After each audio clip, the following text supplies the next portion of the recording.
কোরবানির টাকার মধ্যে যদি সুদ ঘুষের টাকা থাকে, মানুষকে মাইরের টাকা থাকে, আমি রব্বে কারিমের কাছে তোর বিরুদ্ধে আদালতে নালিশ করব। আল্লাহ আমারে হারাম টাকা দিয়া কিনিয়া কোরবানি ওয়াজিব আদায় করতে চায়, মালিক করে জাহান্নামে না দিয়া পর্যন্ত ইয়া লাইতানি কুনতু তুরাবা, আমি পশু কোনদিন মাটি হব না।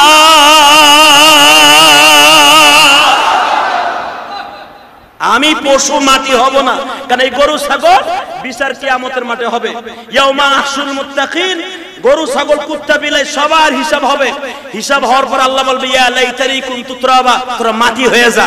এই গরুতে বলবে আমি মাটি হব না, ওরে জাহান্নাম দিয়ে রাখ পর্যন্ত। শুধু আমি আপনাদের খেদমত আরজ করতে চাই, জমিনের মালিককে আরো জোরে বলো কে? যারা পশু কিনছেন, আমি আপনাকে দুটো পায়ে হাত দিয়ে বলবো, কয়েকটা কাজ করবেন না। এক নাম্বার করবেন না,